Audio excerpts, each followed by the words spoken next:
नहीं, वो है जी crystallographic points, directions and planes. हमने देखना है कि एक यूनिट सेल है, उस यूनिट सेल के अंदर अगर हम कोई पॉइंट लगा दें तो उस पॉइंट की लोकेशन क्या होगी, और अगर हम दो पॉइंट के दरमियान एक लाइन लगा दें या कोई वेक्टर उसी यूनिट सेल के अंदर लगा दें तो उसके कोऑर्डिनेट्स कैसे हम फाइंड करेंगे, डायरेक्शंस कैसे फाइंड करेंगे, या वो जो हमारा क्रिस्टल है, यूनिट सेल है, यूनिट सेल के अंदर कितने प्लेन्स हैं और उनको कैसे पढ़ना है, ये आज का टॉपिक है। हमारे पास यूनिट सेल के अंदर अगर हम कोई एक डॉट लगा दें, वो डॉट कहीं भी हम रख दें तो वो जो पॉइंट है वो कहाँ पे होगा, उसको लोकेट करना, उसकी लोकेशन क्या है पॉइंट की, एक काम। दूसरा काम डायरेक्शंस। डायरेक्शंस का मतलब है कि अगर दो पॉइंट लगा दिए हैं तो दो पॉइंट के दरमियान अगर एक लाइन लगा दें या एक वेक्टर लगा दें तो उसकी डायरेक्शन क्या होगी। और तीसरा काम कि उसके अंदर जो प्लेन्स हैं यूनिट सेल के अंदर कौन कौन से प्लेन हैं, उनको कैसे पढ़ना है, उनकी रीडिंग क्या होगी, ये आज का काम है हमारा। और इसमें लिखा हुआ है कि when dealing with crystalline material it is often become necessary to specify a particular point within a unit cell। एक यूनिट सेल के अंदर अगर एक पॉइंट लगा दिया जाए, वो पॉइंट किसी भी लोकेशन के ऊपर हो तो हम उसको कैसे पढ़ें। Crystallographic direction. क्रिस्टलोग्राफिक डायरेक्शन का मतलब है कि अगर एक पॉइंट ओरिजिन ले लिया जाए, एक पॉइंट को ओरिजिन हम ले लें और दूसरा एक पॉइंट को लगा दें, कहीं और लगा दें यूनिट सेल के अंदर, उसकी डायरेक्शन क्या होगी। मींस अगर हम एक वेक्टर लगा लें जिसकी टेल ओरिजिन के ऊपर हो और जिसका हेड उस पॉइंट के ऊपर हो तो वो उससे हम कहेंगे कि एक डायरेक्शन है। उस डायरेक्शन को हमने कैसे फाइंड करना है, या फिर उसी यूनिट सेल के अंदर बेशुमार प्लेन्स हैं तो प्लेन्स को कैसे पढ़ना है, यही आज का काम है। तो कहता है कि it often becomes necessary to specify a particular point within a unit cell, a crystallographic direction। दूसरी चीज, तीसरा है या some crystallographic plane of atoms। Labeling conventions have been established in which three number or indices are used। indices use होंगे, indices होंगे या numbers होंगे। तीन इंडिसेस हो सकते हैं, चार इंडिसेस भी हो सकते हैं। ये इंडिसेस नंबर्स हैं, नंबर्स इस्तेमाल होंगे, स्पेशल नंबर्स होंगे, उनके हम नाम रखेंगे। These are used to designate point locations, directions and planes.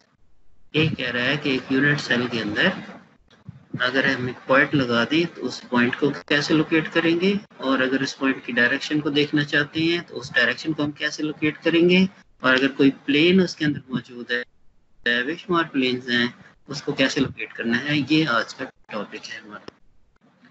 और इसके लिए नंबर या इंडिसेस यूज होंगे। पहले तो वो पॉइंट्स की बात करेगा, फिर डायरेक्शंस की बात करेगा, फिर प्लेन्स की बात करेगा, फिर मिरर इंडिसेस की बात करेगा। यही आज का टॉपिक। और इसमें पॉइंट कोऑर्डिनेट, सबसे पहले point coordinates. Sometime it is necessary to specify lattice position. Lattice position within a unit cell. Lattice position क्या मतलब है, क्रिस्टल स्ट्रक्चर के अंदर कोई पोजीशन। और ये पोजीशन का मतलब आप कोई पॉइंट लगा दें यूनिट सेल के अंदर, उसको स्पेसिफाई करना, उसको दिखाना, उसकी पोजीशन को लोकेट करना, यही पॉइंट कोऑर्डिनेट्स आ जाएंगे। This is possible using 3 point coordinate indices. 3 point coordinate कौन से 3 नंबर्स हैं, Q, R और S। 3 नंबर्स हैं। एक को हमने कह दिया Q, एक को कह दिया एक्स एक्सिस के साथ Q होगा, Y के साथ R होगा और Z के साथ S होगा। तो 3 नंबर्स हैं। सारे एक हमारा यूनिट सेल है, वो प्लेन में नहीं है, स्पेस के अंदर है। तो जब कोई चीज स्पेस में होती है तो उसको रिप्रेजेंट करने के लिए 3 पॉइंट जरूरी होते हैं। एक एक्स एक्सिस वाला होगा, एक Y वाला होगा, एक Z वाला होगा। अगर तो वो प्लेन है तो फिर 2 पॉइंट 2 कोऑर्डिनेट होंगे, एक्स और वाई। और अगर वो स्पेस है तो फिर 3 कोऑर्डिनेट होंगे। तो चूंकि यूनिट सेल हमारा 3 डायमेंशनल है, इसमें x axis, y axis, z axis मौजूद है, तो इसके जो कोऑर्डिनेट हैं एक्स वाई जेड की बजाय उसने कहा जी क्यू आर और एस, तो 3 कोऑर्डिनेट यूज होंगे, क्यू आर और एस। और कहता है these indices are fractional multiple of a b c unit length. ये नंबर कहाँ तक हो सकते हैं, इनकी वैल्यू कहाँ तक हो सकती है? इसकी वैल्यू हो सकती है a b c unit cell length के अंदर अंदर। अच्छा, मसलन एक्स एक्सिस के साथ तो एज लेंथ है वो स्मॉल ए है, वाई के साथ जो एज लेंथ है वो स्मॉल बी है, जेड के साथ जो एज लेंथ है वो स्मॉल सी है। ये जो क्यू आर एस हैं ये इसी का कोई मल्टीपल, फ्रैक्शनल मल्टीपल होगा। फ्रैक्शनल मल्टीपल का मतलब है कि ये ए से छोटा होगा, बी से भी छोटा होगा, सी से भी छोटा होगा। अगर क्यू आर और एस की वैल्यू ए बी सी से बड़ी हो जाए तीनों से, तो फिर ये जो क्यू आर एस हैं ये तो फिर यूनिट सेल से ही बाहर निकल जाएंगे ना। हमने सेल के अंदर रहना है, यूनिट सेल के अंदर रहना है। तो यूनिट सेल के अंदर हम तभी रह सकते हैं जब क्यू आर एस की वैल्यू ए बी और सी से कम हो, यानी उसी के अंदर हो। Indices are fractional multiple of a b and c unit cell lengths. That is, इसका मतलब ये है कि Q is some fractional length of A along x axis. वही बात है, Q जो लंबाई है या Q जो मेजरमेंट है, Q जो डिस्टेंस है, वो इसकी फ्रैक्शनल लेंथ होगी A की, स्मॉल a की। स्मॉल a क्या चीज है? स्मॉल a एज लेंथ है along x axis. Small b क्या होगी? एज लेंथ होगी along y एक्सिस। और C क्या है? एज लेंथ है along z एक्सिस। तो Q और S की वैल्यू A, B और C से कम होगी या उसका कोई फ्रैक्शनल लेंथ होगी, या फिर इक्वेशन उसने 3.9 ABC की दी है, तो या फिर ये क्या होगा? QA होगा, A उसकी टोटल लेंथ है, Q इसका कोई फ्रैक्शनल पार्ट है। टोटल लेंथ का 1%, 2%, 3%, कितने परसेंट? QA। QA क्या चीज़ है? QA is the lattice position reference to x axis। और B दूसरी लेंथ है, B का कोई फ्रैक्शनल पार्ट है RB, और B is the lattice position reference to y axis। SC ये कोई फ्रैक्शनल पार्ट है, C का कोई फ्रैक्शनल पार्ट है, SC जो लेंथ है ये C का कोई फ्रैक्शनल पार्ट है, और ये होगा lattice position reference to z axis। To illustrate, consider the unit cell in the figure, the XYZ coordinate system with its origin located at unit cell and the lattice side located at point P। अच्छा, इसको हम देखते हैं। ये देखें जी, जैसे हम पहले कह रहे थे कि ये कोई यूनिट सेल है, ये कौन से सिस्टम का है कोई पता नहीं, क्यूबिक है, शक्ल तो क्यूबिक है, कौन सा क्यूबिक है नहीं है पता, सिंपल क्यूब है, अभी इसके ऊपर एटम्स नहीं लगाए हुए, सिर्फ उसकी ज्योमेट्री दिखाई हुई है। अब इस ज्योमेट्री में आप देखें यूनिट सेल को, इस यूनिट सेल की एक एज को ओरिजिन बना लिया। ये देखिए ये वाला जो सेंटर वाला पॉइंट है ये ओरिजिन है, ठीक है। एक लेंथ को एक्स एक्सिस कह दिया, दूसरी लेंथ को वाई कह दिया, तीसरी लेंथ को जेड कह दिया। और ये जो यूनिट सेल है एक्स एक्सिस में कितना लॉन्ग है? एक्स एक्सिस में कितना लॉन्ग है? ए लेंथ है, ये देखिए लिखा हुआ है। एक्स एक्सिस में इसकी जो लेंथ, मैक्सिमम लेंथ है वो स्मॉल ए है। वाई एक्सिस में जो मैक्सिमम लेंथ है वो इसकी स्मॉल बी है। जेड एक्सिस में जो मैक्सिमम लेंथ है वो स्मॉल सी है। एक यूनिट सेल है, सबसे पहले हमने उसके साथ एक ओरिजिन अटैच किया। जब हमने किसी पॉइंट को लोकेट करना है कि ये कोई, मैंने पी पॉइंट इसमें लगाया हुआ है, आप देखें यहाँ पर पी डॉट लगा हुआ है ग्रीन सा और उसमें पी लिखा हुआ है, पी पॉइंट है। इस पॉइंट को हमने लोकेट करना है, तो जब हमने पॉइंट को लोकेट करना है तो लाजमी तौर पे रेफरेंस एक्सिस को अटैच करना पड़ेगा। तो ओरिजिन को हमने एक क्यूब के कॉर्नर पर अटैच कर दिया और उसमें एक्स एक्सिस कह दिया, दूसरे को वाई कह दिया, तीसरे को जेड कह दिया। और ये जो क्यूब है इसकी एक्स एक्सिस में लेंथ स्मॉल ए है, वाई में इसकी जो लेंथ है वो स्मॉल बी है और जेड में इसकी लेंथ स्मॉल सी है। ये तो टोटल लेंथ है। अब अगर आपने पी पॉइंट लगा दिया है तो पी पॉइंट के कोऑर्डिनेट्स कौन से होंगे? पी पॉइंट के कोऑर्डिनेट होंगे क्यू और एस। क्यू डिस्टेंस होगा लॉन्ग एक्स एक्सिस और डिस्टेंस होगा long y axis, s distance होगा लॉन्ग जेड एक्सिस। तो एक्स एक्सिस के साथ जो इसका टोटल डिस्टेंस है वो क्यू ए है, क्यू ए। वाई के साथ इसका जो टोटल डिस्टेंस है इस पी पॉइंट का ओरिजिन से लेके ये वाला जो डिस्टेंस है या फिर ये जो डिस्टेंस है ये आर बी होगा और जेड के साथ इसका डिस्टेंस होगा S C. Q multiple of A, R क्या है fractional multiple of B, S क्या है fractional multiple of C. Q और एस की वैल्यू ई और सी की वैल्यू से कम होगी ताकि वो यूनिट सेल के अंदर ही पॉइंट रहे। अगर क्यू और एस की वैल्यू ए बी और सी तीनों से बड़ी हो जाए तो ये पॉइंट पी इस यूनिट सेल से बाहर चला जाएगा।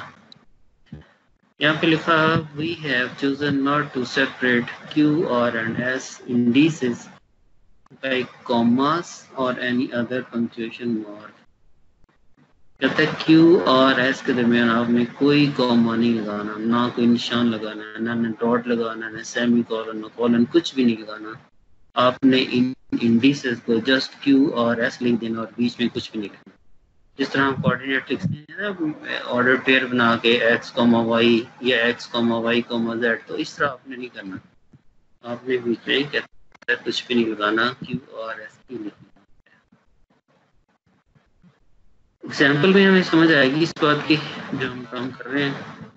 तो ये जो आज के आर्टिकल जितने भी हैं इन सारों में एग्जाम्पल्स इंपॉर्टेंट हैं। हमने उसको कैसे अप्लाई करना है एग्जाम्पल के ऊपर, हमने इसकी कैसा सोल्यूशन आंसर कैसा लेना है। एग्जाम्पल है 3.5 location of point having specified coordinate. For the unit cell shown in the sketch A, इस स्केच ए के अंदर एक यूनिट सेल ले लिया है। इस यूनिट सेल की डायमेंशन उसने दे दी। यूनिट सेल के एक कॉर्नर को उसने ओरिजिन ले लिया, एक को एक्स एक्सिस कह देता है, दूसरे को वाई कह देता है, तीसरे को जेड कह देता है। एक्स एक्सिस के साथ उसकी जो लेंथ है वो उसने दे दी 0.48।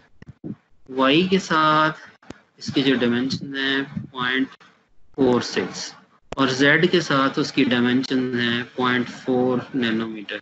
इसका मतलब है कि ये क्यूब नहीं है। ये तो साफ नजर आ रहा है कि क्यूब नहीं है। शक्ल क्यूब जैसी है, क्यूब होगा मे भी, लेकिन अभी इसके एंगल्स का भी नहीं पता हमें, लेकिन ये है क्यूब ही तकरीबन। इसके एंगल का इसके ए बी सी तीनों डिफरेंट है। ए इसकी लेंथ एक्सिस वाली वो भी और है, वाई वाली लेंथ भी और है, जेड वाली लेंथ भी है और है, तो ये आइडेंटिकल इसकी डायमेंशंस नहीं है।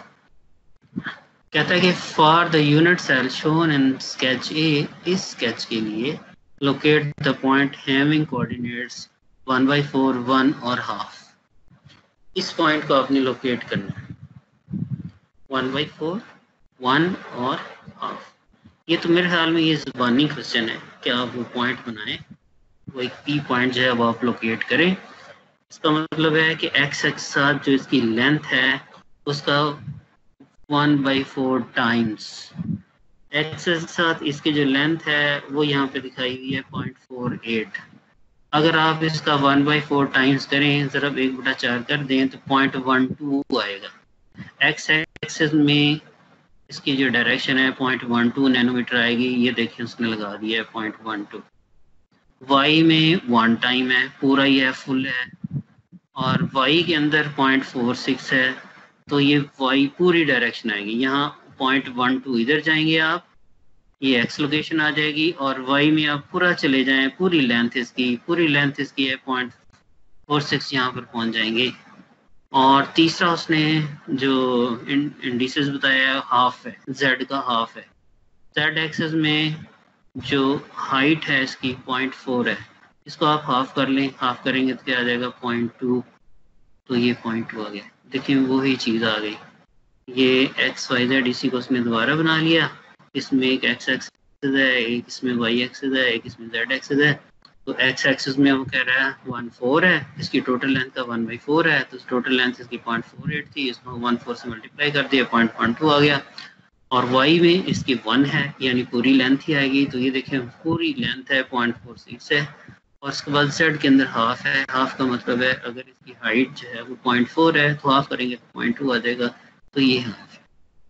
तो ये आप चले जाएं x एक्सिस पे 0.12 चले जाएं, y के ऊपर जो है 0.46 चले जाएं, और z के ऊपर आप हाफ चले जाएं, हाफ ऊपर 2 चले जाएं। तो ये आपके पास आ गई थी location of point having the specified coordinates. तो मेरे ख्याल में ये तो बिल्कुल सिंपल सी है।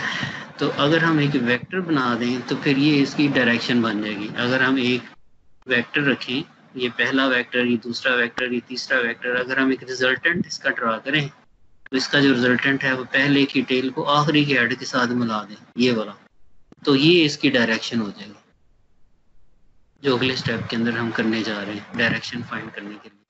तो डायरेक्शन फाइंड करने के लिए 2 पॉइंट हम लगाएंगे, एक इनिशियल पॉइंट होगा, एक उसका फाइनल पॉइंट होगा। Initial point x1 y1 z1 x2 y2 z2, और 2 पॉइंट होंगे तो उनके दरमियान डिस्टेंस भी हम निकाल सकते हैं, डायरेक्शन को भी हम बता सकते हैं। फिलहाल तो इसके अंदर सिर्फ एक पॉइंट को लोकेट करना था, वो हमने पी पॉइंट के ऊपर वो पॉइंट लोकेट कर लिया। तो इसने शुरू में ही कहा था कि पॉइंट्स हम कैसे लगाएंगे, उसका फार्मूला एक्स के साथ। उसने कहा जी ये है क्यू आर, ये जो 3 उसने कहा था पॉइंट्स होने, ये देखो क्यू आर एस, ये तीनों पॉइंट।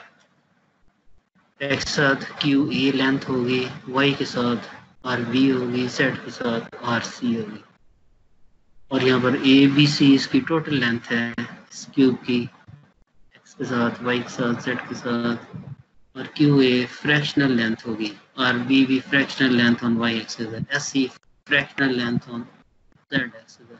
तो क्यू ए करके आर बी करके एस सी करके हमने पॉइंट की लोकेशंस फाइंड कर ली है। यहाँ तक हम पहुँच गए, पी पॉइंट तक हम पहुँच गए, ये हो गया जी हमारा। अब देख लीजिएगा कि वही चीज़ें एच लेंथ उसने बताई, एच लेंथ एक एच लेंथ ए है, एक बी है, एक सी है, वही उसने दी हुई थी, उसी को यहाँ पर उसने नोट कर लिया। क्यू उसने कहा 1/4 है, आर उसने कहा 1 है और हाफ है। तो क्यू ए कर लें, आर बी कर लें, एस सी कर लें। क्यू 1/4 इंटू ए की ये वैल्यू है 0.12 आ जाएगा। आर बी, आर की वैल्यू जो है वो 1 है, बी उसने दे दी, मल्टीप्लाई करते हैं। एस सी, एस की वैल्यू हाफ दे दी, ये उसने वैल्यूज दी थी 1/4 1 और हाफ, तो उसी को हमने ए बी सी से मल्टीप्लाई करके ये हमने बना लिया, इसको लोकेट कर लिया।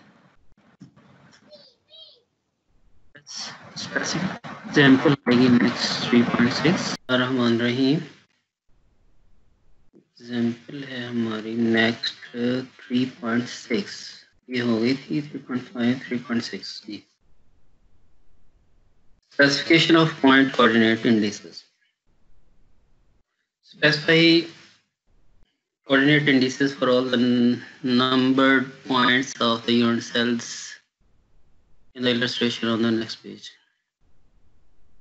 उसने नंबर लगाया हुए यूनिट सेल के अंदर 1 2 3 4 5 6 कुछ नंबर्स हैं, पॉइंट्स हैं उसने दिए हुए हैं। तो आपने क्या करना है, पॉइंट कोऑर्डिनेट इंडिसेस को बताना है कि ये कौन कौन से पॉइंट्स, स्पेसिफिकेशंस बतानी है, specifications of point coordinate indices, इनकी स्पेसिफिकेशंस बतानी है आपने।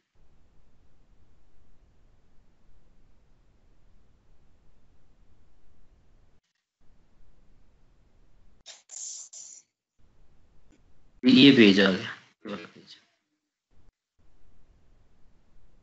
इसमें उसने एक यूनिट सेल ले लिया, यूनिट सेल के अंदर उसने पॉइंट लगा दिया, 0.1, 0.2, 0.3, 0.4, 0.5, 6 आ गया, 7 आ गया, 8 आ गया, 9 आ गया।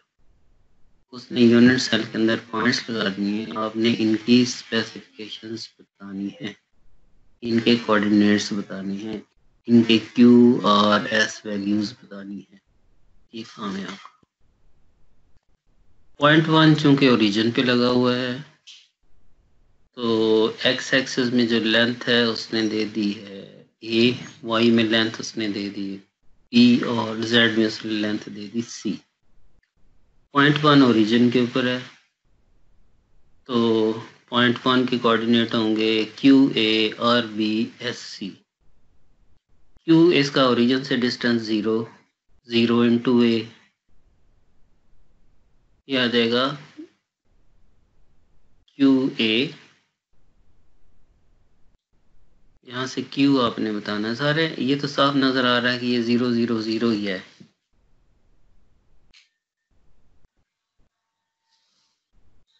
इसकी लोकेशन तो साफ नजर आ रही है कि वो 0 0 ही है। एक्स एक्सिस में भी 0 है, वाई में भी 0 है, जेड में भी 0 है। एक्स एक्सिस का distance q a 0 a, y के साथ आर बी 0 बी, जेड के साथ एस सी 0 सी। क्यू आ जाएगा Q is equal to 0 A over A is equal to 0। यहाँ से R होगा, ये जो इक्वेशन है, R is equal to 0 B over B 0, B से B कट गया 0, और यहाँ से S 0 C ओवर C तो वो भी 0, तो 1 के कोऑर्डिनेट 0 0 ही है। तो ये इसकी स्पेसिफिकेशन आ गई 0 0 0। इसमें कॉमा नहीं लगाना, कुछ भी नहीं करना, इसको दिखाना है। इसके बाद 0.1 है, 0.1 आ गया, 0.2, 0.2 में देखें एक्स एक्सिस में जो लेंथ है आपको नजर आ रही ए है, वाई में 0 है, जेड में 0 है। तो अगर आप इसका क्यू आर एस लेंगे ए 0 0,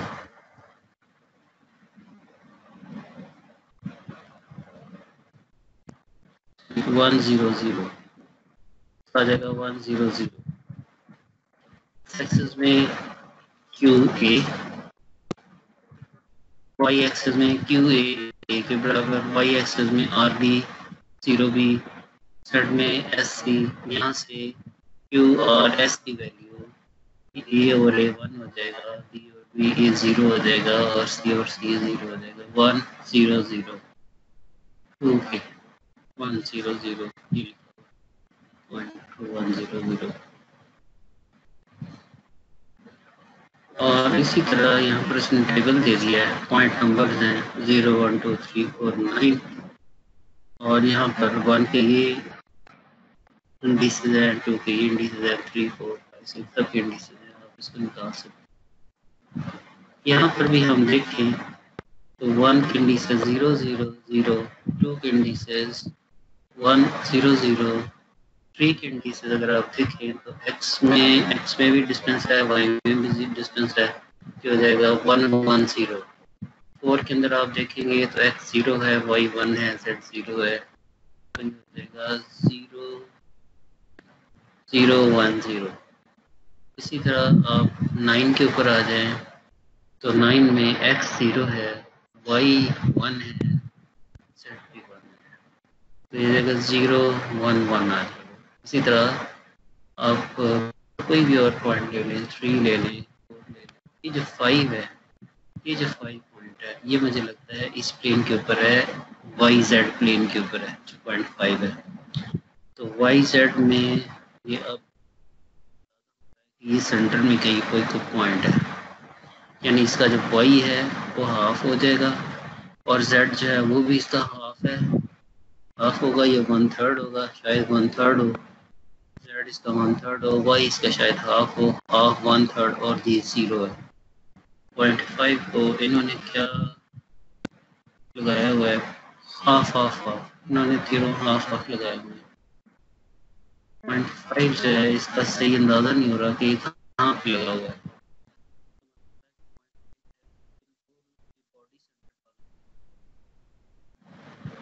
क्योंकि यहाँ से 3 डायमेंशनल है, 2D में बना हुआ है, पेज पे बनी हुई है, इसका अंदाजा नहीं होगा।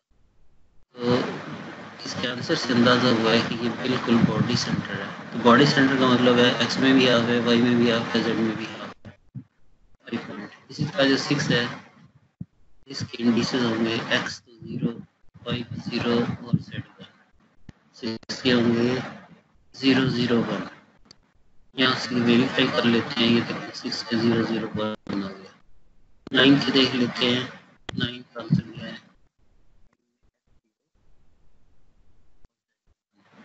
0 1 1। 9 पॉइंट का आंसर आएगा 0 1 1। ये देखिए 0 1 1 है।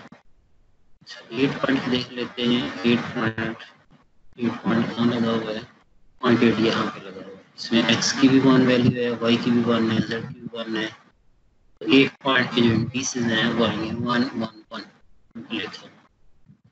तो ये हम आसानी से पॉइंट हम फाइंड कर सकते हैं, इसमें मुश्किल। आगे आते हैं जी क्रिस्टलोग्राफिक डायरेक्शंस। अब हमने डायरेक्शंस कैसे फाइंड करनी है? डायरेक्शंस का मतलब है कि कोई वेक्टर होगा, उसकी एक टेल होगी, एक हेड होगी। तो ये डायरेक्शंस हमने फाइंड करनी है। एक एरो होगा, एरो कैसे फाइंड करेंगे? ये देखिए ये एरो लगा हुआ है, ये देखिए एरोज लगे हुए हैं। तो ये हमने डायरेक्शंस फाइंड करनी है। इसका एक सेट ऑफ प्रोसीजर है, इसको हम फॉलो करेंगे। प्रोसीजर में कहता है crystallographic direction is defined as a line directed from between two points और वेक्टर। क्रिस्टलोग्राफिक डायरेक्शन के अंदर हमने एक लाइन लगानी है। वो जो लाइन है दो पॉइंट्स के दरमियान होगी, या फिर हम इसको वेक्टर कहेंगे। स्टार्ट पॉइंट होगा, एंड पॉइंट होगा, या फिर वेक्टर की एक टेल है, एक उसका हेड होगा। प्रोसीजर क्या है उसका? प्रोसीजर से बताया कि जनाब कोऑर्डिनेट सिस्टम आपने लगाना है। डेफिनेटली जब आपने डायरेक्शंस बतानी है, स्पेसिफाई करनी है, इंडिसेस को स्पेसिफाई करना है, तो आपको एक coordinate set of coordinate axes root चाहिए, वो आपने इसके साथ अटैच करना है। फिर उसमें की टेल होगा जो पॉइंट 1 है, x1 y1 z1। ये पॉइंट 1 जो है ये वेक्टर की टेल होगी। x2 y2 z2 ये वेक्टर का हेड होगा, ये सेकंड पॉइंट होगा और ये उसका हेड होगा। एक उसने कहा पहला पॉइंट है वो टेल होगी, दूसरा पॉइंट वो आप हेड बना। फिर आपने इनका डिफरेंस लेना है। Tail point coordinate must be subtracted from the head point. फिर आपने x2 minus x1 y2 minus y1 और z2। फिर ये जो वैल्यूज आ जाएंगी, x एक्सिस वाली जो वैल्यूज है उसे a से डिवाइड कर लेना है एज लेंथ के साथ। x एक्सिस वाली एज लेंथ a और y2 माइनस y1 को b से आपने डिवाइड कर लेना है। b क्या चीज़ है? Edge length long y axis. और तीसरा जो डिफरेंस है z2 माइनस z1, इसको c से डिवाइड कर लेना है, ये है edge length long z axis. फिर जो भी जवाब आएगा फिर उसको कहता है कि आप उसको reduce them to smallest integral value. Smallest value के साथ आपने उसको रिड्यूस कर देना किसी कॉमन फैक्टर के साथ।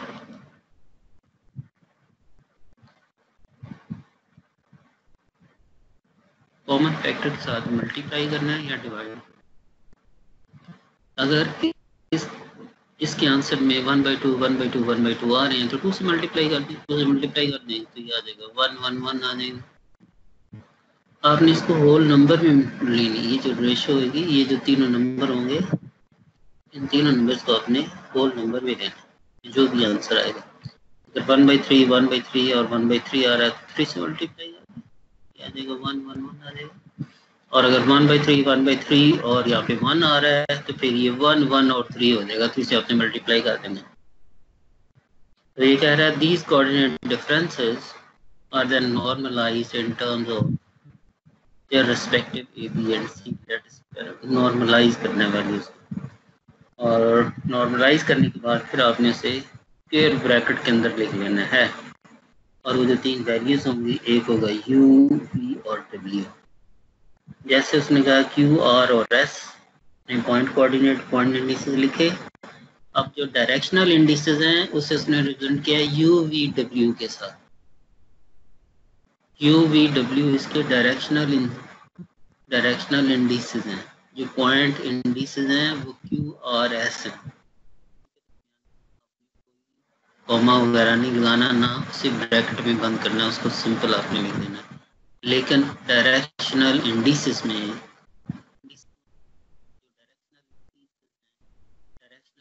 इसको आपने एक स्क्वायर ब्रैकेट के अंदर रखना है और बीच में कोई वैल्यू, कोई कॉमा वगैरह आपने नहीं लगाना। अच्छा जी, क्या सीखा है जी हमने? डायरेक्शनल हमने कैसे बनाना है? 2 पॉइंट होंगे, पहले पॉइंट को आपने x1 y1 z1 कह देना है, दूसरे पॉइंट को x2 y2 z2 कह देना है।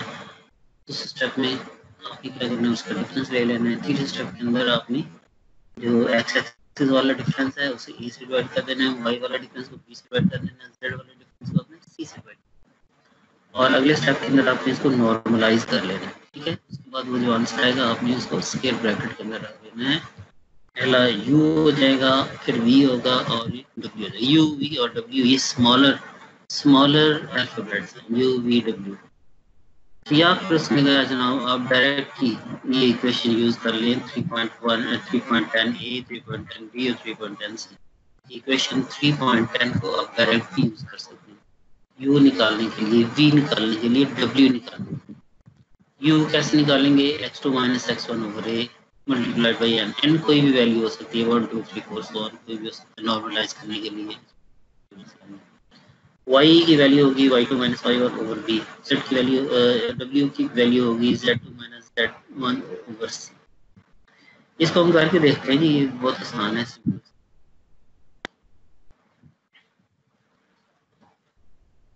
ये डायरेक्शनल इंडिसेस हैं, इसमें डायरेक्शनल इंडिसेस लगाए। मसलन अगर आप ये जो ग्रीन वाला फैक्टर है इसके डायरेक्शनल इंडिसेस निकाल जी 100 कैसे आ गया डायरेक्शनल इंडिसेस? टेल इसकी ओरिजिन पे है x1 y1 z1 0 0 0। यहाँ पर आ जाए तो ये a है, टेल वाला ओरिजिन ये आ गया, इसका ये टेल है, ये इसका हेड है x2 minus x1 over a। यहाँ पर a है, a माइनस 0 ओवर a 1 हो गया। ठीक है, ये जो वेक्टर है इसमें x u1 आ गया। b क्या आएगा? x2 y2 ये दोनों 0 0 हैं तो ये 0 ये आ जाएगा 0 minus 0 y2 minus y1 over c कितना है? c इसकी जो भी लेंथ है वो c है, ये वाली लेंथ सारी c है, डिवाइड करेंगे 0 आंसर आएगा। तो ये 0 है, 0 0। इसी तरह ये वाला जो ब्लू वेक्टर है ये x y प्लेन के अंदर है। एक्स वाई प्लेन के अंदर सिर्फ दो ही वैल्यू चेंज हो रही हैं, एक एक्स की वैल्यू चेंज हो रही है, एक वाई की वैल्यू चेंज हो रही है, ये आ जाएगा 1 1 0 आ जाएगा। और तीसरा ये जो रेड वेक्टर है ये आप देखें तो ये स्पेस के अंदर है, 3 डायमेंशनल है और ये इस कॉर्नर के ऊपर है। जब ये इस कॉर्नर के ऊपर है तो एक्स वाई और जेड और तीनों की वैल्यू 1 1 हो रही है, लिहाजा आप इसको डिवाइड करके डिफरेंस लेकर डिवाइड करके आप आंसर यही 1 1 1 ले लेंगे। ये डायरेक्शनल इंडिसेस हैं। अभी प्लेन की बात नहीं हो रही, पहले अभी हमने पॉइंट की बात की, उसके बाद डायरेक्शंस की, वेक्टर्स की बात कर रहे हैं, उसके बाद हम प्लेन्स की बात करेंगे। प्लेन्स की अभी बात नहीं हो रही, अभी सिर्फ वेक्टर्स की बात हो रही है। वेक्टर्स कैसे निकालेंगे? तो ये सिंपल सा है। क्वेश्चन एग्जांपल 3.7 के अंदर determine the directional indices. Directional indices आप निकालेंगे किसके? ये जो ग्रीन वेक्टर बनाया जा रहा है इसी ग्रीन वेक्टर के डायरेक्शनल इंडिसेस निकालें। पहले वाली जो एग्जांपल थी उसमें ये जो वेक्टर लिया हुआ था उसकी टेल ओरिजिन पे रखी हुई थी, लेकिन इसके बाद इसकी टेल ओरिजिन पे नहीं है, इस कॉर्नर पे है। और दूसरा इसका जो पॉइंट है ये टेल यहाँ पे रखी हुई है और हेड इसके यहाँ। और we have to find the directional indices of this unit cell. Determine the indices for the direction shown in this figure. अब इसमें पहले हम लेंगे x1 y1 z1, फिर हम लेंगे x2 y2 z2, फिर हम करेंगे इनका डिफरेंस लेंगे, इनका डिफरेंस लेके फिर x वाले डिफरेंस को a से डिवाइड कर देंगे, y वाले डिफरेंस को b से और z वाले डिफरेंस को c से डिवाइड कर देंगे और फिर हम इसको नॉर्मलाइज कर लेंगे। ये छोटा सा प्रोसीजर, लेकिन उससे पहले हमें एक set of coordinate access attach करने हैं, वो उसने अटैच कर दिए।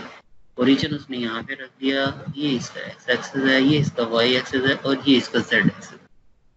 और ये जो ग्रीन वेक्टर है, अगर आप देखें तो ग्रीन वेक्टर इस एज से लेके ये वाली जो साइड है इसके मिड पॉइंट तक है। तो आप इसके जरा कोऑर्डिनेट लिखें, कोऑर्डिनेट देखें। टेल के जो कोऑर्डिनेट हैं x1 y1 z1, x1 जो है वो क्या है a, y यहाँ पर 0 हो रहा है, z भी 0 हो रहा है, तो इसके कोऑर्डिनेट हो गए a 0 b 0 c, टेल के कोऑर्डिनेट्स। और ये जो हेड है इसके कोऑर्डिनेट्स देखें, इसमें जो कोऑर्डिनेट होंगे x2 y2 z2। और जो x2 है यहाँ पर देखें, x की वैल्यू यहाँ पर आएगी, देखिए यहाँ पर x की वैल्यू कितनी है यहाँ पे, क्योंकि ये YZ प्लेन के अंदर है, ये इसका जो टेल है YZ प्लेन के ऊपर है, YZ प्लेन में है, तो YZ प्लेन के ऊपर x की वैल्यू 0 होती है, लिहाजा x2 जो है वो 0 है। और y की वैल्यू देखें, y की वैल्यू तो ये इसकी फुल लेंथ है, इसके एज के ऊपर है, तो y2 b हो जाएगा। और जो z है ये इसकी साइड जो लेंथ है वो c है, और चूंकि ये सेंटर में लिखा हुआ है तो ये c/2। हमने टेल के और हेड के कोऑर्डिनेट्स लिख लिए, x1 y1 z1 x2 y2 z। अब हमने क्या करना है, इनका डिफरेंस लेना है। इसका यहाँ पे डिफरेंस लिया हुआ है x2 माइनस x1, x2 तो 0 है, माइनस ए है, तो आप इसको माइनस करेंगे तो माइनस ए आ जाएगा। उसके बाद y2 minus y1, y2 b है, y1 जो है वो 0 है, तो इसका आंसर b आ जाएगा। तीसरा step z2 minus z1, z2 c/2 है, माइनस 0, तो ये c/2। अगले स्टेप में क्या करना है, x2 माइनस x1 को a से डिवाइड कर देना है, स्मॉल a से। जब आप स्मॉल a से डिवाइड करेंगे तो इसका जो आंसर है वो -1 हो जाएगा। y2 माइनस y1 को आप b से डिवाइड कर दें, इसका आंसर जो है वो आ जाएगा 1। z2 माइनस z1 को c से डिवाइड कर दें तो इसका आंसर आ जाएगा, जो आंसर निकला है वो निकला है जी -1 1 और हाफ, -1 1 और हाफ। अब आप इसको नॉर्मलाइज करें, ये -1 है, यहाँ पे 1 है, यहाँ पे हाफ, इसको मतलब आपको 2 से मल्टीप्लाई करना पड़ेगा ताकि ये पूरा इंटीजर बने। जब 2 से मल्टीप्लाई करेंगे ये होगा -2 2 1, -2 2 और 1, तो यही इसके डायरेक्शनल इंटीजर्स हैं, -2 2 और 1। ये देख रहे हैं -2 2 और 1। आपने इसको फिर लिखना है, कैसे लिखेंगे, आपने स्क्वायर ब्रैकेट के अंदर लिखना है। ये देखिए स्क्वायर, -2 को आप 2 बार से लिखेंगे, 2 बार ये कन्वेंशन है, तो 2 बार का मतलब है -2, 2 आ जाएगा और फिर 1 आ जाएगा, 2 बार 2 1 आप स्क्वायर ब्रैकेट में रख लें तो ये आ जाएगा डायरेक्शनल इंडिसेस। अब इसी को इन्होंने समराइज किया हुआ है, हेड के coordinates x2 y2 z2, tell के x1 y1 z1, उन्होंने डिफरेंस लेके इसको a इसको b इसको c से डिवाइड करके ये आंसर आ गया। और फिर और ये जो डिफरेंसेस हैं इसको a से b से और c से डिवाइड करके फिर उसने क्या किया, नॉर्मलाइज कर लिया, n से मल्टीप्लाई कर लिया, उसने लिखा जी डिनोमिनेटर में 2 आ रहा है, 2 से मल्टीप्लाई करके आंसर आ जाएगा -2 2 और 1, और फिर ये इसका आंसर आ जाएगा इनक्लोजर के अंदर। Simple example, construction of specified stereographic direction. अब वो कहता है, पहले उसने एक वेक्टर दे दिया और आपसे पूछा कि आप उसकी डायरेक्शनल इंडिसेस लिखें। अब उसने आपको डायरेक्शनल इंडिसेस दे दिया है और आपने उसको कंस्ट्रक्ट करना। पहले कंस्ट्रक्शन हुई थी, जस्ट आपने उसकी वैल्यू फाइंड आउट करनी थी। इस दफ़ा आपने क्या करना है, उस आपने वो कंस्ट्रक्ट करना है, वेक्टर बनाना है। अगर ये वेक्टर बनाना है तो प्रोसेस हमें फिर उल्टा करना पड़ेगा। पहले प्रोसेस था कंस्ट्रक्शन दी हुई थी, आंसर हमने निकालना था। अब उसने आंसर दे दिया है तो कंस्ट्रक्शन निकालना, तो मतलब है कि वही सारा प्रोसीजर जो है हमें उल्टा करना पड़ेगा, प्रोसेस को रिवर्स करना पड़ेगा। पहले हमें small u, small v, small डब्ल्यू की वैल्यू निकालनी थी। इस दफ़ा हमें small u, small v, small डब्ल्यू की वैल्यू दे दी गई है और हमें वो वेक्टर ड्रॉ करना है। फिजिकली हमने वो उसकी हेड और टेल लगानी है। पहले हेड और टेल वाला एक वेक्टर दिया हुआ था, तो हमने क्या करना था, उसकी direction indices you V W की वैल्यू लिखनी थी ब्रैकेट के अंदर। अब इसका काम उल्टा हो गया, उल्टा हो गया कोई मसला नहीं, हम अपना जो प्रोसीजर है उसको भी उल्टा कर लेंगे। ये तो बहुत सिंपल है। अब इसमें देखें, अब इसमें u, आप स्क्वायर ब्रैकेट के अंदर ये पहला u होगा, फिर दूसरा एलिमेंट v होगा, ये फिर u v और तीसरा w होगा। और यहाँ से ये पता चल रहा है कि u 1 है, v -1 है, 1 बार है, ये -1 है और w जो है वो, ये हमें पता चल गया। हमने ये क्यूब बना लिया और इस क्यूब के ऊपर, एक एज के ऊपर हमने कोऑर्डिनेट सिस्टम अटैच कर लिया। 0, इसको हमने एक्सिस कह दिया, इसको हमने वाई कह दिया, इसको हमने जेड कह दिया। एक्स एक्सिस की जो लेंथ है वो ए है, वाई की जो लेंथ है, जेड की लेंथ सी। हमें अब इसकी टेल चाहिए और हमें इसका हेड चाहिए ताकि हम वो वेक्टर ड्रॉ कर सकें। तो हमारे पास हो गया जी x1, सॉरी हमारे पास हो गया u v w, और हम इसमें जब उसमें नोन नहीं है कि टेल कहाँ है, इसकी टेल ऑर्बिट्ररी है, हमने उसको ओरिजिन पे ही रखना है। अगर उसने हमें स्टाइलोग्राफ के इंडिसेस दिए हुए हैं तो हम इसका वेक्टर रखना चाहिए तो हमें इसकी टेल को ओरिजिन पे रखना पड़ेगा। हमेशा ओरिजिन पे रखेंगे। जब इस तरह का क्वेश्चन दे देगा तो हमें नहीं पता कि हमने इसको यहाँ रखना है, कहाँ रखना है, हमने इसको ओरिजिन पे रखना है। सबसे आसान ओरिजिन ही होता है। और ये जो आपने इसको ओरिजिन रखना है, इसका मतलब है कि जो x1, y1, z1 है ये ओरिजिन पे है, इसकी जो टेल है वेक्टर की ओरिजिन पे है। ओरिजिन का मतलब है ये 0a है, ये 0b है, ये 0c है, 0 0 0 पे ओरिजिन। अब x2 कैसे लेंगे, जो x2 है वही इक्वेशन है, हमें पता है ये वाली जो इक्वेशन है, ये वाली जो इक्वेशन है ये थी x2 - x1 over a is equal to, ये ऊपर वाली जो इक्वेशन है सेट ऑफ इक्वेशन था, x2 - x1 is equal to u a। ये इक्वेशन थी y2 - y1 over small p, ये इक्वेशन थी। और ये पीछे, और फिर था z2 - z1 over small c is equal to w। इसी को हमने थोड़ा सा सीधा करके x2 लिख लिया, x2 है ua प्लस x1, y2 हो जाएगा vb प्लस y1 और z2 हो जाएगा wc प्लस z1। उसी इक्वेशन को, पीछे वाली इक्वेशन को हमने यूज किया। अब इसमें सारी वैल्यूज आप डाल दें। u की वैल्यू आपको पता है 1 है, v की वैल्यू पता है आपको -1 है, w की वैल्यू आपको पता है 0 है, ABC को अपने ABC रख दिया, ये बीच में प्लस आ गया, x1 की वैल्यू ओरिजिन पे है 0a 0b 0c, इसको आप हल कर लो, आपके पास आ जाएगा a -b और 0c। ये x2 की वैल्यू आ गई। अब आप इस x2 को पॉइंट ड्रा कर लें, अब आपने वेक्टर ड्रा करना। अब आपका जो काम है वो है वेक्टर ड्रा करना। वेक्टर की आपने जो टेल लेनी है वो ओरिजिन पे रखना है। ये देखिए उसने टेल बनानी है, ग्रीन वेक्टर है, ओरिजिन पे रखनी है। उसके बाद आपने ये पॉइंट लगाने, कौन सा पॉइंट है, हेड का पॉइंट। हेड का पॉइंट क्या है, x2 है जी ए क्या है जी, उसकी एच लेंथ है long x axis.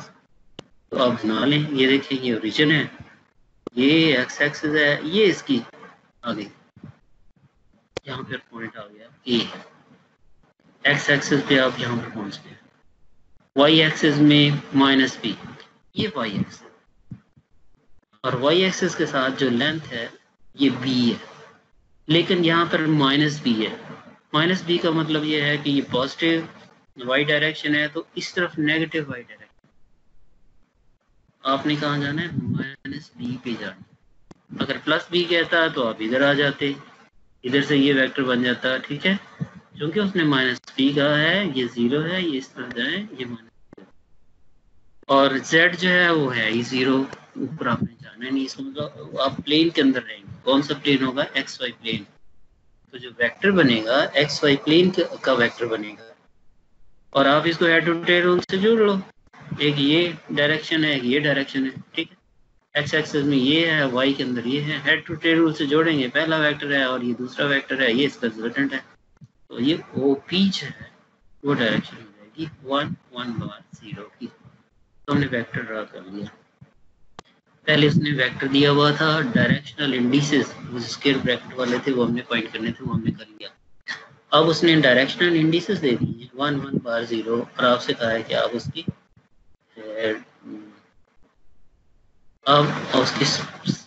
Construction of specific crystallography कर, आपने डायरेक्शन को स्पेसिफाई करना, वेक्टर लगाना, तो हमने वेक्टर भी लगा दिया। इसी काम को हमने दोबारा कर लिया। अच्छा, इसमें ये लिखा हुआ है, for some crystal structures several non-parallel directions with different indices are crystallography equivalent. कुछ डायरेक्शंस हैं जो क्रिस्टलोग्राफी इक्विवेलेंट होती हैं, ठीक है, वो हर क्रिस्टल सिस्टम के अंदर डिफरेंट होनी है। मसलन ये आपने डायरेक्शनल इंडिसेस लगाए, तो कुछ डायरेक्शनल इंडिसेस जो है वो इक्विवेलेंट है, एक जैसे। मसलन वो कहता है कि for example in cubic crystals all directions represented by the following indices are equivalent. कौन सी, 1 0 0, ये भी वही डायरेक्शन है जो 1 बार 0 0 है, -1 0 0, ये दोनों वेक्टर एक दूसरे के साथ पैरेलल वेक्टर है, वो बता रहे हैं। ये 0 1 0 ये भी इक्विवेलेंट है, 0 1 बार 0 ये भी इक्विवेलेंट है, 0 0 1 0 0 1 बार। क्यूबिक के अंदर ये 1 2 3 4 5 6, क्यूबिक के अंदर ये 6 डायरेक्शनल इंडिसेस इक्विवेलेंट हैं, लेकिन किसी दूसरे सिस्टम में इक्विवेलेंट नहीं होंगे, सिर्फ इसी के अंदर है। दूसरे के अंदर जो इक्विवेलेंट हैं वो कोई और होंगे। कहते as a convenience equivalent directions are grouped together into a family which is enclosed in the angle bracket. ये देखिए एंगल ब्रैकेट उसने दे दी, ये 1 0 0 के साथ ही उसने ये एंगल ब्रैकेट लगा दी दोनों तरफ, और इस एंगल ब्रैकेट का मतलब है कि इसकी फैमिली तो कौन कौन से इंडिसेस हैं जो आपस में इक्विवेलेंट हैं, तो इसकी फैमिली जो है वो आपने लिखी हुई है, इसकी ये फैमिली है, और इसके अंदर ये 6 इंडिसेस हैं, ये इसकी फैमिली है। Furthermore, directions in cubic crystal having the same indices without regard to order or sign, मसलन कहते हैं कि ये दोनों भी इक्विवेलेंट हैं, 1 2 3 और 2 बार 1 3 ये भी इक्विवेलेंट हैं। That is in general not true for all for other crystal systems. For example, for crystals of tetragonal symmetry, 1 0 0 0 1 0 directions are equivalent, whereas 1 0 0 and 0 0 1 are not. यानी कहने का ये मतलब है कि हर क्रिस्टल सिस्टम के अंदर एक फैमिलीज हैं, डायरेक्शनल फैमिलीज हैं, उन डायरेक्शनल फैमिलीज हर एक के अंदर डिफरेंट है। जरूरी नहीं है कि 1 0 0 जाए 0 0 1 आपस में बराबर भी हो, वो नहीं, किसी सिस्टम में होगा किसी सिस्टम में नहीं होगा, उसको फिर आइडेंटिफाई करना पड़ेगा। डायरेक्शन इन हेक्सागोनल क्रिस्टल्स की डायरेक्शनल इंडिसेस लेना। हेक्सागोनल के अंदर आपको पता है कि जो हेक्सागोनल है उसकी शक्ल थोड़ी सी डिफरेंट है, ये हेक्सागोनल है। क्यूबिक बिल्कुल सिंपल था, ये क्यूबिक नहीं है, ये क्या है, हेक्सागोनल। हेक्सागोनल का आपको पता है 6 साइड्स होती है। ये देखिए, एक साइड, दूसरी साइड, तीसरी साइड, ये 6 साइड और 6 साइड्स मिला के एक प्लेन बनाती हैं। ये देखिए, ये जो प्लेन है, ये जो बॉटम वाला प्लेन है, इसे कहते हैं बेसल प्लेन। बेसल प्लेन, तो ये इसका बेसल प्लेन है। नीचे देखें, ये इसका बेसल प्लेन है और बेसल प्लेन को तीन एक्सिस के साथ रिप्रेजेंट किया गया है, A1, A2, A3। Basal plane के ऊपर 3 एक्सिस होंगे, A1, A2 और A3। उधर तो एक्स वाई जेड है क्यूबिक के अंदर, लेकिन यहाँ पे एक्स वाई जेड नहीं है, बल्कि क्या है, A1, A2 और A3, 3 एक्सिस। बल्कि एक चौथा एक्सिस भी होगा, जो क्या होगा, जेड एक्सिस होगा। तो इसके डायरेक्शनल इंडिसेस 4 होंगे।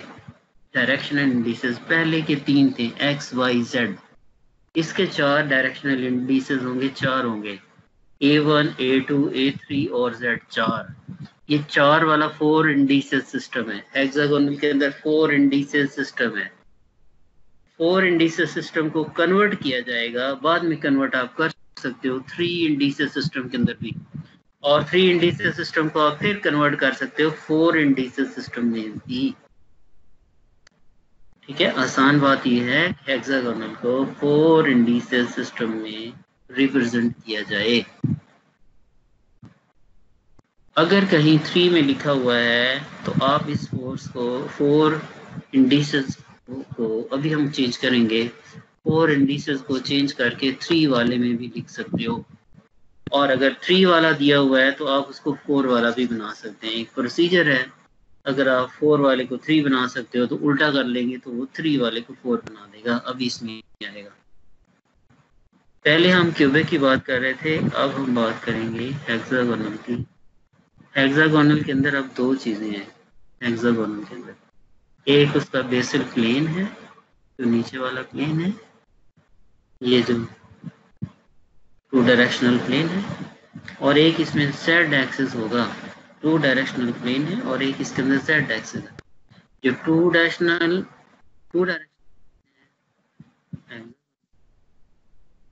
3 एक्सिस इंट्रोड्यूस कर दी हैं। वो जो 3 एक्सिस हैं, एक का नाम रखा A1, दूसरे का नाम रखा A2, तीसरे का नाम रखा A3। और इसकी जो साइड लेंथ है, एज लेंथ है, ये देखिए एज लेंथ है। प्लस क्या है, इसकी एज लेंथ जो है वो स्मॉल ए है। तो इसके 6 एजेस हैं, ये देखिए एज लेंथ 6 है। एक ये है, दूसरी, तीसरी, चौथी, पांचवी, छठी। 6 की जो एज लेंथ है वो स्मॉल ए ही होगी। ये भी स्मॉल ए है, ये भी स्मॉल ए है, ये भी स्मॉल ए है, ये भी स्मॉल ए है, ये भी स्मॉल ए है, ये भी स्मॉल।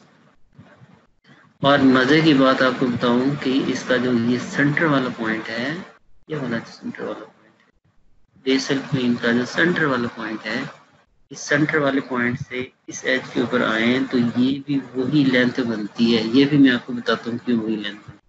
ये भी सेम एज लेंथ है स्मॉल ए, ये भी सेम एज लेंथ है स्मॉल ए, ये भी सेम एज लेंथ है स्मॉल ए। हाइट इसकी डिफरेंट हो सकती है, जेड एक्सिस में डायरेक्शन डिफरेंट हो सकती है, लेकिन इसकी एज लेंथ सारी सेम है।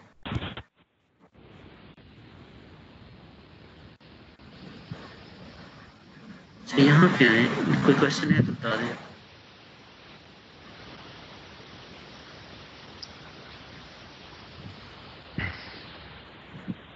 डायरेक्शंस इन हेक्सागोनल क्रिस्टल्स, इसी को हम पढ़ते हैं दोबारा। बहुत आसान है, थोड़ा सा समझ लें तो बिल्कुल सिंपल सा है। कोई बात करनी है तो कर लें। किसका माइक ऑन हुआ है?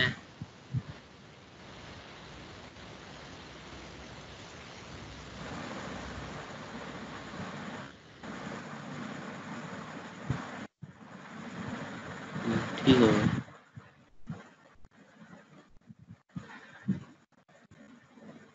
जी। डायरेक्शंस इन हेक्सागोनल क्रिस्टल, हेक्सागोनल क्रिस्टल की डायरेक्शंस फाइंड करना, डायरेक्शनल इंडिसेस फाइंड करना। तो ये कह रहा है this situation is addressed using 4 axis. Hexagonal के अंदर हम 4 एक्सिस का यूज करेंगे। A problem arises for the crystals having hexagonal symmetry in that some equivalent crystallographic directions do not have the same set of indices. For example, 111 direction is equivalent to this rather than to a direction with indices that are combination of 1s and minus 1s. So कहता है कि this situation is addressed using 4 axes or Miller-Bravis. इसका नाम है Miller-Bravis. Coordinate system which is shown in figure 3.8 और 3.8 कौन सा होगा? ये 3.8 है, Miller-Bravis स्कीम है. ये वही चीज़ है जो मैं आपको बता रहा हूँ. इसका ये वाला जो प्लेन है नीचे वाला इसे हम कहते हैं बेसल प्लेन और बेसल प्लेन में आप देखें एक आपने A1 कह दिया से दूसरे को आप A2 कह दें तीसरे के अंदर आप A3 कह दें और ये सारा का सारा जो प्लेन है वो 360 डिग्री का है. इसका मतलब है इन सब के दरमियान जो दो एंगल्स के दरमियान दो एक्सिस के दरमियान एंगल 120 होगा.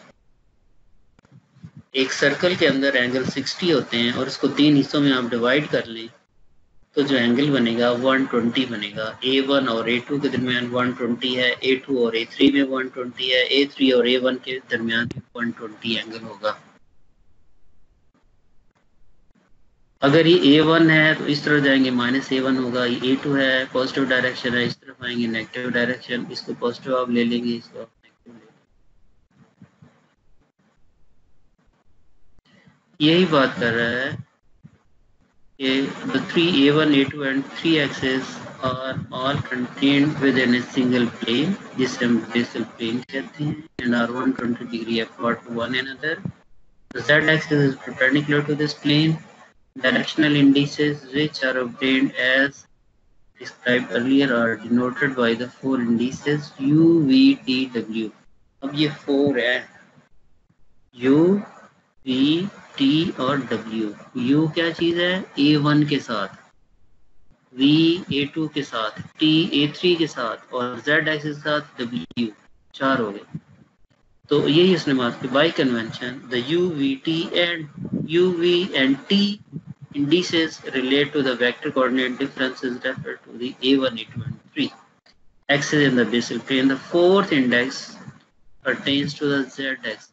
वही मैंने आपको कहा थी ये 4 हैं.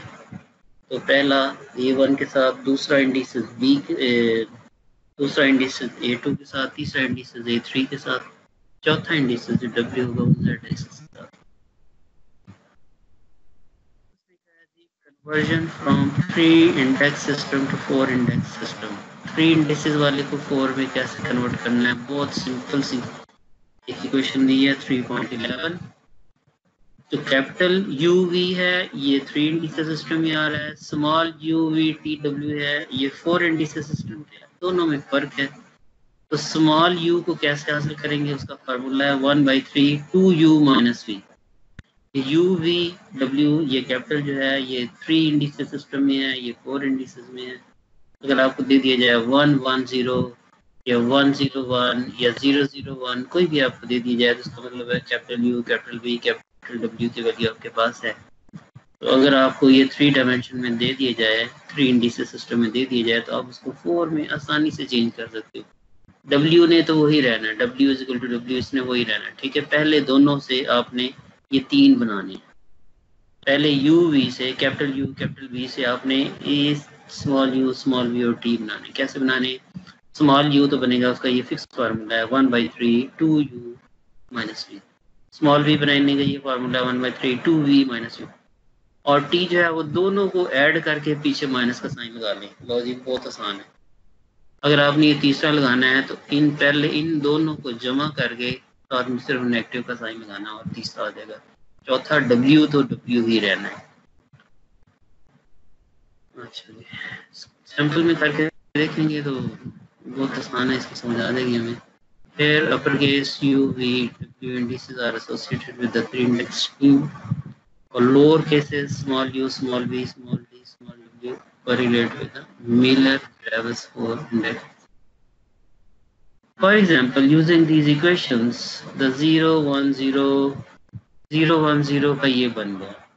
आप इसको कैलकुलेट कर सकते हैं, बहुत आसान है। आप इसको कैलकुलेट करके देखें। 010 को अगर हम चेंज करना चाहें तो वो बनेगा 1 बार 2 1 बार और 0। आखिरी 0 W ने तो W ही रहना है। आखिरी जो 0 तीसरा 0 था, ये तीसरा 0 वो वही है। पहला कैपिटल U है, ये कैपिटल V है। कैपिटल U और कैपिटल V की वैल्यू यहाँ पे डाल दें। कैपिटल U है जी 0, कैपिटल V है जी 1। तो अगर आप यहाँ पे देखेंगे इसमें वैल्यू पुट कर देंगे। आप मैंने वैल्यू पुट की हुई है, मैं आपको दिखाता हूँ। मैंने इसको हल किया था। तो इसमें जो स्मॉल u है ये आ गया 1/3 टू कैपिटल U की जगह मैंने 0 लिख दिया। ये 2 इंटू 0 माइनस v है। v कितना हमारे पास 1 है, -1। इसको हल करें 1/3 -1/3 आएगा। v के लिए फार्मूला था small v equal to 1/3 2v minus u। इसमें v और u की फिर वैल्यू पुट कर दें। ये u माइनस वी है, ये v माइनस u। जस्ट आपने उसको उल्टा कर देना है। ये u है, u के लिए u पहले आ जाएगा और स्मॉल v के लिए v पहले आ जाएगा। नो प्रॉब्लम, ये उसने फार्मूला दिया हुआ बगैर उसकी डेरिवेशन के।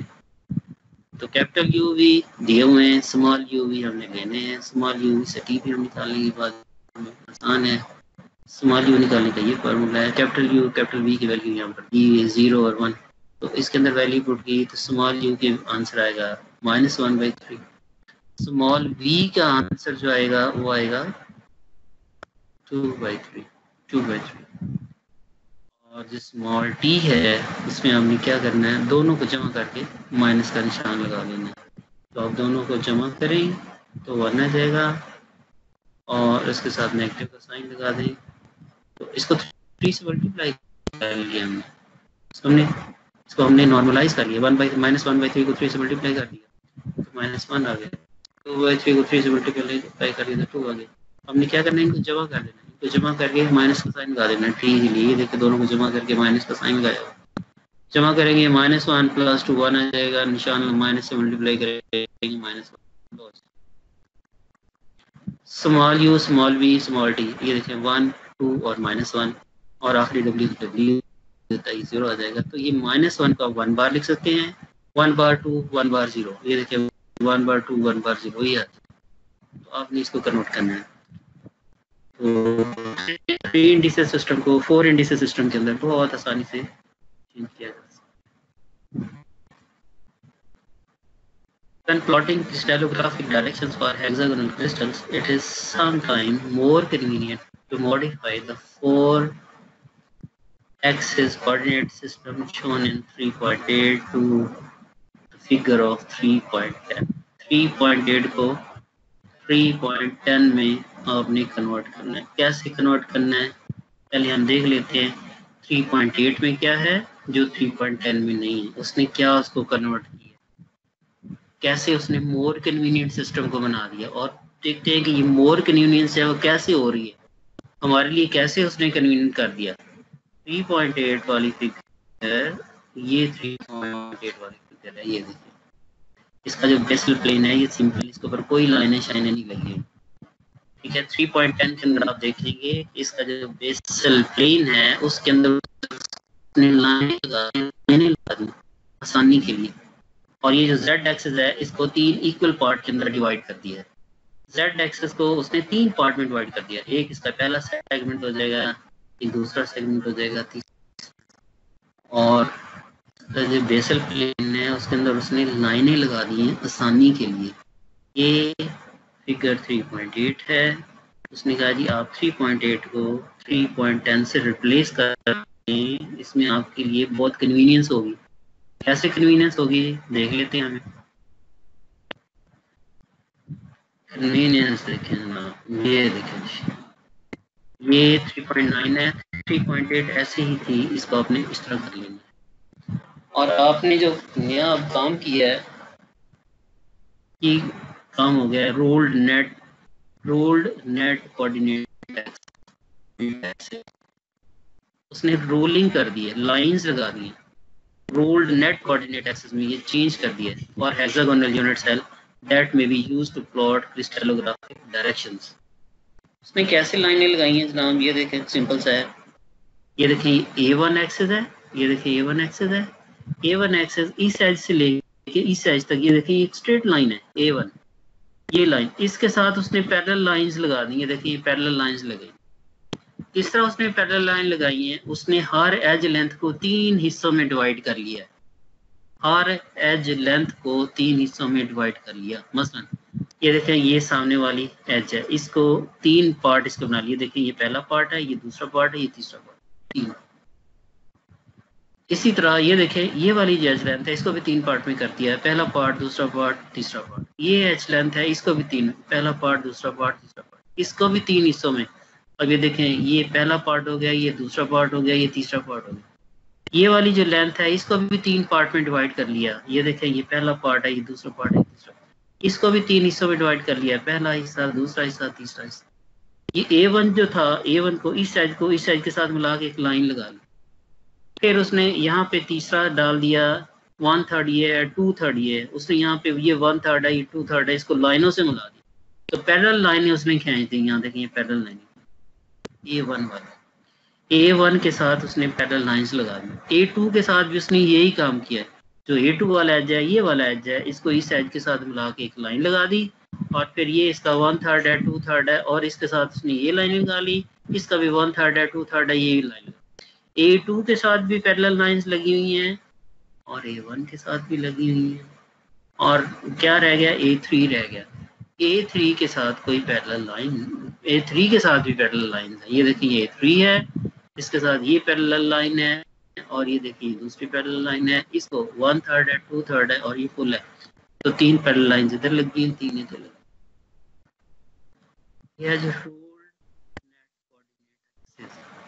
ये हमारे लिए आसानी है। अब देखिए ये क्या बना रहा है, हमने कहा था A1 और A2 के दरमियान एंगल कितना है, 60 डिग्री का, ये देखिए ये एंगल 60 डिग्री का है।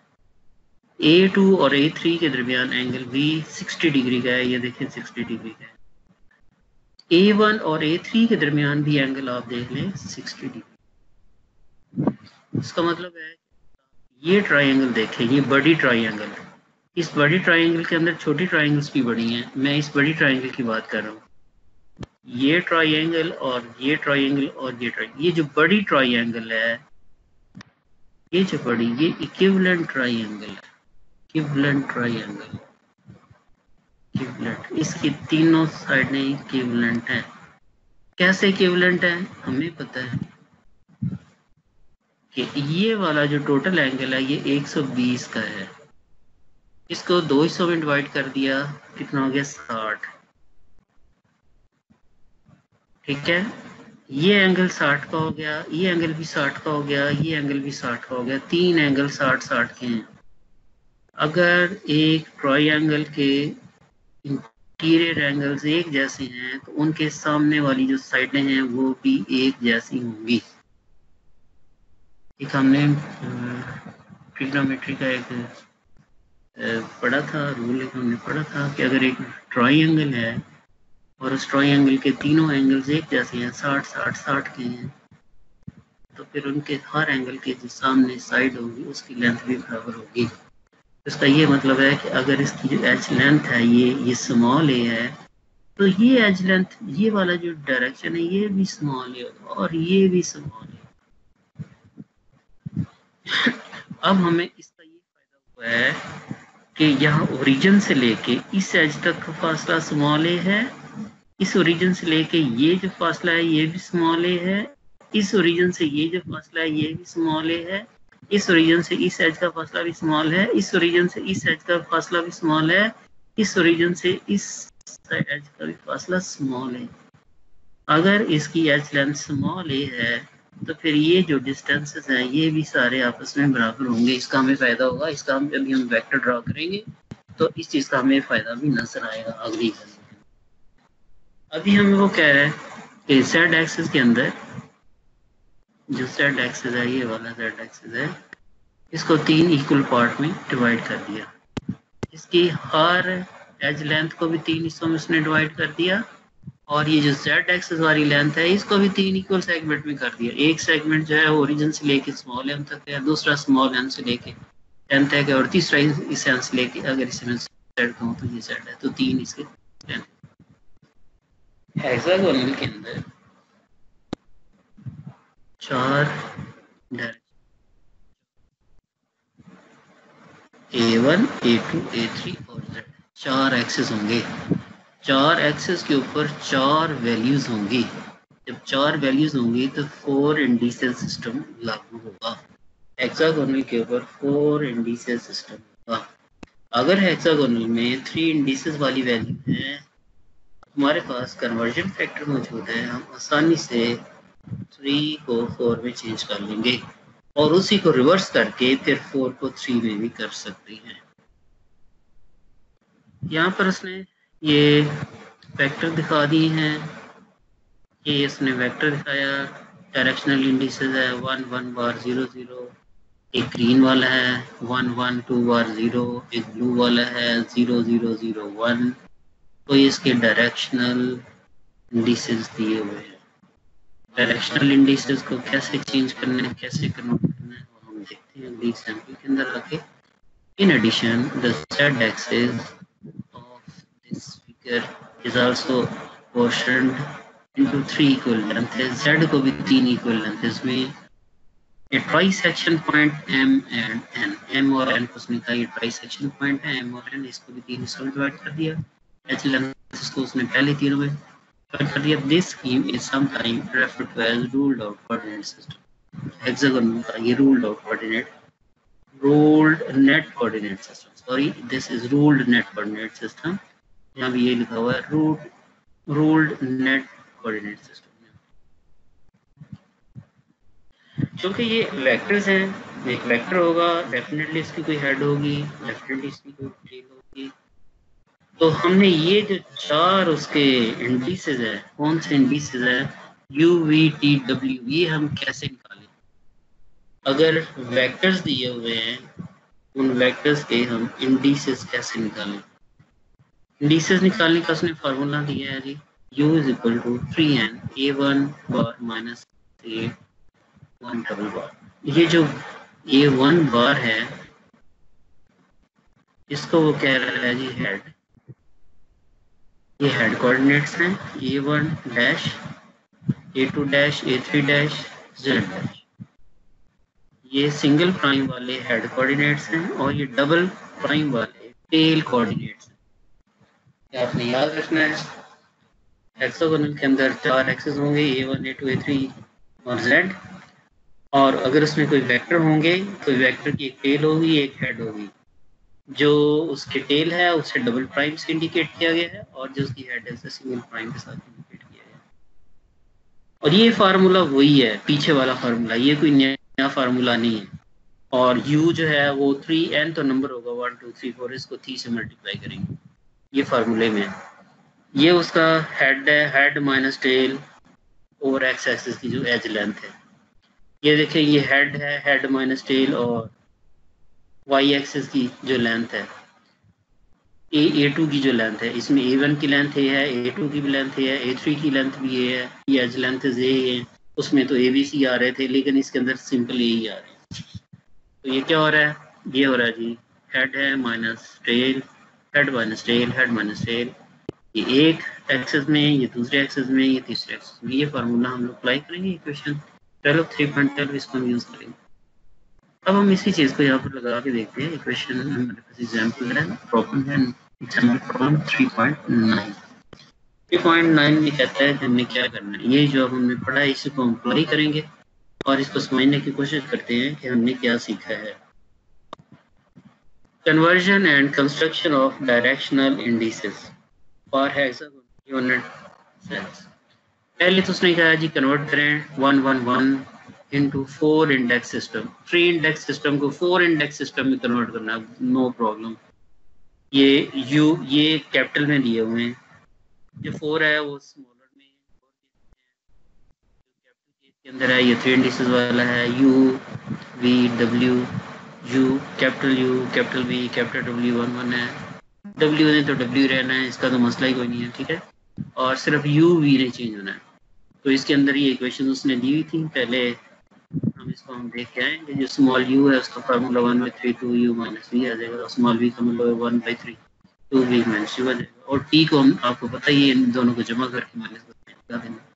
इसके अंदर आप वैल्यू पुट कर दें, u की जगह 1 पुट कर दें, v की जगह 1 पुट कर दें, इसका आंसर 1/3 आ जाएगा। v इसमें v और u की वैल्यू पुट कर दें, आपके पास आंसर आएगा 1/3। इसके अंदर आप दोनों को जमा कर दें, दोनों को जमा करके बीच में माइनस निशान लगा दें तो -2/3 है। 3 3 तीनों के साथ आ रहा है तो 3 के साथ आप 3 जो है उसके साथ आप मल्टीप्लाई कर दें, आपके पास आ जाएगा 1 1 -2। ठीक है जी। और z ने z रहना है तो ये 1 1 -2 है। अगर हम इसे लिखें तो ये आ जाएगा 1 1 -2 की जगह 2 बार, और इसका जो w है तीसरा है, उसने तो 1 w ने स्मॉल w ने कैपिटल डी, तो वही रहना, वो 3 रह जाएगा। तो 3 कोऑर्डिनेट सिस्टम को आपने 3 इंडिसेस सिस्टम को 4 इंडिसेस सिस्टम में कन्वर्ट कर दिया। दूसरा पॉइंट है, कहता है कि draw this direction with ruled, इसी को आपने रूल्ड नेट कोऑर्डिनेट सिस्टम में ड्रा करना है। किसको ड्रा करना है? इसी को, जो भी आपने बनाया। क्या बनाया आपने? आपने बनाया 1 1 2 बार और 3, इसी को आपने ड्रा करना है। लें जी, अब आप इसको ड्रा करें। आपने ये देखें, ये लाइनें लगा ली, इस तरह का सिस्टम बना लिया, और ये अब आपने ड्रा करना है। ड्रा क्या करना है? यह है जी 1 1 2 बार और 3, 1 1 2 बार और 3। 1 A1 के साथ 1 यूनिट आ गई, ये देखें, ये A1 है, A1 है, A2 है और A3 है। A1 के साथ 1 यूनिट आप चले गए, ये देखें, A1 के साथ 1 यूनिट चले गए। उसके बाद 1 यूनिट आप चले जाएंगे A2 के साथ। आप O से लेके P तक आए, A2 कहाँ पे है? ये देखिए A2 है। आप 1 यूनिट A2 की तरफ चले गए। पहला वेक्टर, ये दूसरा वेक्टर, ये तीसरा वेक्टर, ये चौथा वेक्टर, ये रिजल्टेंट वेक्टर। पहले आप 1 यूनिट गए, 3 यूनिट थे ना, 1 यूनिट आप गए, फिर आप 1 यूनिट A2 की तरफ गए, फिर आपने क्या करना है? A2 का, अच्छा A1 A2 और A3, फिर आपने A3 की तरफ जाना है -2, और A3 ये देखें, ये ओरिजिन है, और इस तरफ A3 पॉजिटिव है और इस तरफ A3 नेगेटिव है। आप 1 यूनिट A1 में आए, 1 यूनिट आप A2 भी आए, और 2 यूनिट नेगेटिव में आपने A3 की तरफ जाना है। 0 से लेके A3, पॉजिटिव इधर है तो नेगेटिव इधर होगा, तो इसका मतलब है कि ये 3 यूनिट आप यहाँ पे चले गए। और ये जो सारी याद रखनी है कि ये जो सारी डायरेक्शन हैं, ये सारी की सारी यूनिट सेल के अंदर रहनी है, सेल के बाहर आप नहीं निकल सकते। सेल के अंदर ही सारा काम हो रहा है, यूनिट सेल के अंदर ही सारा काम हो रहा है। 1 यूनिट आप A1 की तरफ चले गए, 1 यूनिट आप चले गए A2 की तरफ, और -2 यूनिट गए आप A3 की तरफ। उसके बाद फिर Z में आप 3 यूनिट जाएंगे, ये देखिए ये 3 यूनिट हैं, ये M तक गए, फिर N तक गए, फिर Z तक गए। तो यहाँ से ये इसका इनिशियल पॉइंट था, और जोड़ते जोड़ते यहाँ पर एस पर ये फाइनल पॉइंट हो गया। ये इनिशियल को फाइनल के साथ आपने रिजल्टेंट वेक्टर लगा लिया, तो ये आपका जो ग्रीन वेक्टर है, ये आपने उसकी डायरेक्शंस को बना दिया, ड्रॉ कर दिया। ये आपको क्वेश्चन था कि draw this direction with in ruled net coordinate system. पहले रूल्ड नेट कोऑर्डिनेट सिस्टम बनाना है, फिर इसी को जो आपने नोट किया था 3 इंडिसेस को 4 इंडिसेस में, तो आपने उसको पॉइंट लगा के तो आपने रिजल्टेंट। फिर तीसरा जो पॉइंट कहता है कि note draw 1 1 1 direction with hexagonal unit cell that utilises 3 axis A1 A2 Z coordinate scheme.